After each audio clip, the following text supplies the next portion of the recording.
तमाशा है। शोहरत की बुलंदी भी पल भर का तमाशा है, जिस जाल पे बैठे हो वो टूट भी सकती है। सलाम, नमस्ते, सत श्री अकाल। मैं हूँ आपके साथ हर्षिता मिश्रा और आप देख रहे हैं टाइम्स मेल। इस वक्त गेरुआ टोले में आग लगी है। गेरुआ टोला इस वक्त कांग्रेस के कहर से सहम गया है, क्योंकि जब से कर्नाटक में कांग्रेस की सरकार आई तब से ही गेरुआ टोले की शामत आई हुई है। गेरुआ टोले की सबसे बड़ी परेशानी यही है कि अगर कांग्रेस की सरकार 2024 में आ जाएगी तब वो कहाँ मुंह दिखाएगा। इसलिए गेरुआ टोला हर तरह से कोशिश करेगा कि 2024 में कांग्रेस की सरकार ना आए। दरअसल कर्नाटक में सरकार बनने से पहले ही कांग्रेस ने वादा कर दिया कि बजरंग दल को बैन किया जाएगा। सरकार बनने के बाद कर्नाटक सरकार के मंत्री और कांग्रेस चीफ मल्लिकार्जुन खड़गे के बेटे ने बजरंग दल के साथ साथ आरएसएस को भी बैन करने की बात कहकर गेरुआ टोले में हड़कंप मचा दिया। लेकिन अब ऐसी खबरें भी खुलकर सामने आ रही हैं जिसने कच्चे वाली सेना को बेचैन कर दिया। सबसे गौर करने वाली बात यह है कि जब से केंद्र में मोदी जी की सरकार आई तब से ही कुछ न कुछ पुरानी ऐतिहासिक चीज़ों के साथ कोई ना कोई विवाद शुरू कर दिया गया। कई संस्थानों का नाम बदल दिया गया, कई रेलवे स्टेशनों का नाम बदल दिया गया। पहले प्रधानमंत्री जवाहरलाल नेहरू के नाम को हटाया जा रहा है, प्लानिंग कमीशन का नाम बदला गया, यहाँ तक कि सड़कों के नाम भी बदल दिए, बच्चों के स्कूली सिलेबस में बदलाव कर दिया। खासकर मुगल और मुसलमानों से जुड़े चैप्टर पर मोदी सरकार की कैची चलती नजर आई। कई योजनाओं का नाम बदलकर उसे फिर से लॉन्च कर दिया गया। लेकिन एक बात जो सबसे ज़्यादा हैरान करने वाली है कि देश के ज़्यादातर संस्थानों में आरएसएस के लोगों को बिठाया गया। देश में पॉलिसी ही आरएसएस के मुताबिक नजर आ रही है। लेकिन गेरुआ टोले के लिए एक बात बहुत चिंताजनक है, जिसकी फिक्र गेरुआ टोले को अभी से सता रही है। क्योंकि अगर कांग्रेस 2024 में आती है तो सबसे पहले गेरुआ टोले की खाट खड़ी हो जाएगी। यानी गेरुआ टोले के सबसे बड़े संगठन आरएसएस के खिलाफ कांग्रेस कोई ना कोई बड़ा एक्शन लेकर रहेगी। यानी कांग्रेस के लिए अगर गेरुआ टोला सबसे बड़ा दुश्मन है तो गेरुआ टोले के लिए भी कांग्रेस बहुत बड़ी दुश्मन है। लेकिन कर्नाटक में सरकार बनाने के बाद कांग्रेस ने जिस तरह से कदम उठाए हैं उसने गेरुआ टोले की नींद हराम कर दी है, जिसके बाद अब समझ में आ रहा है कि धीरे धीरे कांग्रेस 2024 से पहले ही गेरुआ टोले पर लगाम लगाने का मंसूबा बना रही है, जिसके जरिए कांग्रेस की सरकार सीधे गेरुआ टोले को बैन कर सकती है। यानी कांग्रेस सीधे आरएसएस को बैन करने की एक भूमिका तैयार कर रही है, ताकि बाकायदा कानूनी तौर पर आरएसएस और उससे जुड़े तमाम संगठनों को बैन किया जा सके। आखिर कैसे? कांग्रेस ने गेरुआ टोले की नींद कर दी हराम। आखिर कैसे आरएसएस पर बैन लगाने की तैयारी में जुटी कांग्रेस की सरकार? आखिर कैसे सीधे तौर पर संघ को चुनौती दे रही है कर्नाटक की सरकार? आखिर कैसे निक्कर सेना का जलने लगा कच्चा, लंगोट और बनियान? बताएंगे आपको और भी बहुत कुछ। लेकिन आप अगर हमारे चैनल पर नए हैं और पहली बार हमारी वीडियो को देख रहे हैं तो आप हमारे चैनल टाइम्स मेल को सब्सक्राइब कर लें, वीडियो को लाइक कर दें और बेल आइकन का नोटिफिकेशन बटन भी प्रेस कर दें, ताकि बिना देरी हमारी हर खबर आपको मिलती रहे। लौटते हैं अब खबर की तरफ। कर्नाटक में जब से कांग्रेस की सरकार आई है तब से कांग्रेस हर उस निशानी पर हमलावर है जिसका ताल्लुक बीजेपी और आरएसएस से है। कर्नाटक की कांग्रेस सरकार इस वक्त संघ और बीजेपी की विचारधारा की सफाई में जुट गई है। यानी कांग्रेस ने सफाई अभियान शुरू कर दिया हर उस चीज़ का जिसका ताल्लुक गेरुआ टोले से है। कर्नाटक में पहली बार नफरती चिंटुओं को सबक सिखाने के लिए एंटी कम्युनल विंग बनाने का ऐलान किया गया, जो लोग अपनी मनमर्जी दूसरों पर थोपना चाहते हैं। यानी जो लोग मॉरल पुलिसिंग करते हैं अब उनकी खैर नहीं, क्योंकि कर्नाटक ने अब इस पर रोकथाम के लिए बाकायदा पुलिस की एक विंग ही तैयार करने जा रहा है। उन तमाम घटनाओं पर पैनी नजर रखेगा जो अक्सर लोगों को परेशान करते हैं। दरअसल बीते कई सालों के दौरान कर्नाटक सांप्रदायिकता के लिए बदनाम हो गया। अक्सर गेरुआ टोला पार्क में बैठे लोगों से उनके धर्म, उनके नाम पहचान के आधार पर निशाना बनाता है। आपने देखा होगा किस तरह से लव जिहाद के नाम पर अल्पसंख्यकों को निशाना बनाया गया। यहाँ तक कि धर्म के आधार पर आर्थिक बहिष्कार का ऐलान भी कर्नाटक में हो चुका है। नफरती भाषण देने की घटनाएं भी कर्नाटक में हो रही हैं।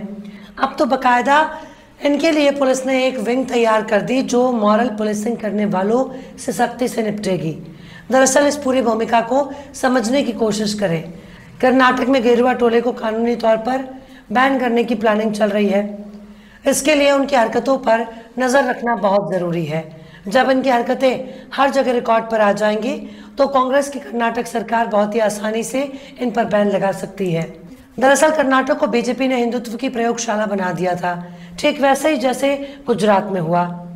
हिंदुत्व की प्रयोगशाला बनाने का काम बीजेपी की सरकार हर जगह कर रही है, चाहे मामला असम का हो या फिर मध्य प्रदेश का या उत्तराखंड।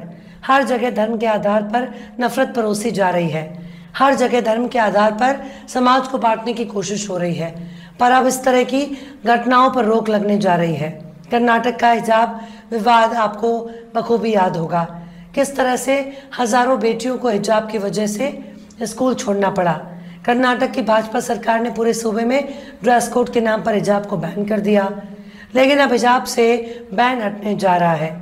अभी हाल ही में मध्य प्रदेश में भी देखा गया किस तरह से जब एक स्कूल से ड्रेस कोड के तरह सभी छात्राओं को स्कार्फ पहनाया, तब कितना जमकर बवाल हुआ और अंत में उस स्कूल की मान्यता ही रद्द कर दी गई। लेकिन इन सब घटनाओं के पीछे गेरुआ टोला ही नजर आता है। पर अब गेरुआ टोले की खैर नहीं, गेरुआ टोला गिरफ्तार भी होगा, जेल भी जाएगा। कर्नाटक पुलिस की इस बैन की वजह से अब प्रेमी प्रेमिका को परेशान करने वालों की खैर नहीं, क्योंकि जितने भी मॉरल पुलिसिंग के कोशिश करते हैं उन सब पर अब पुलिस की नज़र है। जब चाहे तब सरकार ऐसे संगठनों को ठीक कर सकती है और मौका आने पर इनको बैन भी कर सकती है। अब ये बात भी बिल्कुल साफ हो चुकी है कि कर्नाटक की कांग्रेस सरकार स्कूली सिलेबस से संघ के विचारों पर गोबर पोतने जा रही है। कर्नाटक की भाजपा सरकार ने आरएसएस के संस्थापक केशव बलिराम हेडगोबर से जुड़ा एक चैप्टर स्कूली सिलेबस में शामिल किया, जिसे अब कांग्रेस की सरकार हटाने जा रही है। यहाँ तक कि संघ से जुड़े हर विचार को बच्चों के सिलेबस से हटाने जा रही है। बीते 9 साल में कई बड़े संस्थानों में संघ की विचारधारा से जुड़े लोगों को जगह दी। सरकारी संस्थानों के अलावा निजी संस्थानों में संघियों को बैठाया गया। कई जगह संघ से जुड़े संगठनों को जमीन अलॉट किया गया। कर्नाटक में आरएसएस के कई संगठनों को जमीनें बांटी गई। अब कर्नाटक की कांग्रेस सरकार उन जमीनों के आवंटन से जुड़े नियमों की जांच कर रही है, ताकि कानूनी तौर पर अगर कोई पेच नजर आता है, जमीनों के आवंटन को कैंसिल कर दिया जाएगा। अगर कोई घोटाला सामने आता है तो फिर केस मुकदमे भी चलाए जाएंगे। इसके अलावा आपने देखा होगा कि जहां जहां बीजेपी सरकार है वहां वहां सरकारी संस्थाओं को निजीकरण किया जा रहा है या फिर सरकारी संस्थानों को प्राइवेट हाथों से काम लेने के लिए मजबूर किया जा रहा है। कर्नाटक में भी कुछ ऐसा ही काम हो रहा है। मिसाल के तौर पर कर्नाटक में 108 एम्बुलेंस सेवा को बर्खास्त कर दिया गया, क्योंकि इसे भी प्राइवेट कंपनी के हाथों में सौंपा गया था। सरकारी संस्थानों के जरिए किए जाने वाले काम को प्राइवेट कंपनियों से कराए जाने की कई घटनाएं देखने को मिल चुकी हैं। कर्नाटक की मौजूदा कांग्रेस सरकार का इल्जाम है कि बीजेपी ने 2019 से 2023 के बीच में ऐसे जितने भी आवंटन किए उसकी जानकारी नहीं दी। हालांकि कांग्रेस की सरकार कह रही है कि हम हर एक जानकारी निकालेंगे और देखेंगे कब कब किसको कितना फायदा पहुंचाया गया।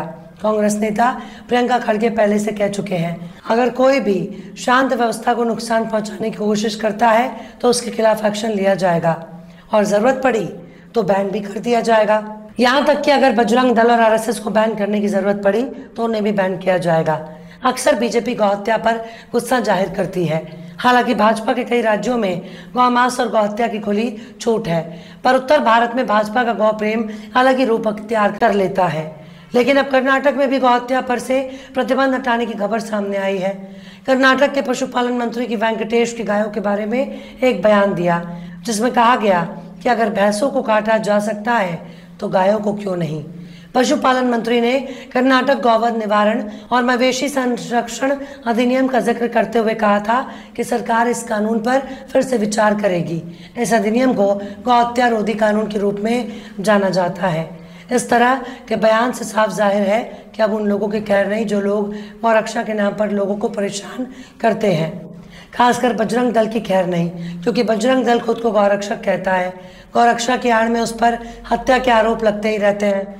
आप देख चुके हैं किस तरह से अभी हाल ही में राजस्थान के नासिर और जुनैद की हत्या का आरोप बजरंग दल के गौरक्षक मोनू मानेसर पर लगा। मोनू मानेसर का कहीं कोई अता पता नहीं है। कांग्रेस की गहलोत सरकार भी इस मामले में सख्ती नहीं दिखा रही, पर कर्नाटक में बजरंग दल या फिर गौरक्षक ऐसा नहीं कर सकते। वहां उनको जेल जाना पड़ सकता है। कर्नाटक में भी बजरंग दल का तांडव देखने को मिल चुका। हिजाब विवाद और लव जिहाद के नाम पर गेरुआ टोले के हंगामे से हर कोई परेशान है, पर अब कर्नाटक की सरकार बदल चुकी है। अब वहां संघ से जुड़े संगठनों की हालत खराब होने वाली है। अगर इन लोगों ने कर्नाटक में ज्यादा ताकत दिखाने की कोशिश की तो वहां पर इनके खिलाफ कड़ा एक्शन लिया जाएगा, जो आगे चलकर गेरुआ टोले पर बैन लगाने का सबब बन सकता है। शायद गेरुआ टोले ने सपने में भी नहीं सोचा होगा कि उसके साथ इतना बड़ा कांड भी हो सकता है, लेकिन गेरुआ टोला और कर भी क्या सकता है, क्योंकि जिसकी लाठी उसकी भैंस। अगर 2024 में कांग्रेस की सरकार आती है तो कर्नाटक वाला हाल पूरे देश में देखने को मिल सकता है। बहरहाल चलते चलते आखिर में दुष्यंत कुमार ने भी क्या खूब फरमाया है। कहाँ तो तय था चरागा हर एक घर के लिए, कहाँ तो तय था चरागा हर एक घर के लिए, कहाँ चिराग मैसर नहीं शहर के लिए। फिलहाल इस वीडियो में बस इतना ही। ये वीडियो आपको कैसा लगा कमेंट बॉक्स में ज़रूर बताइए। वीडियो पसंद आए तो लाइक करें।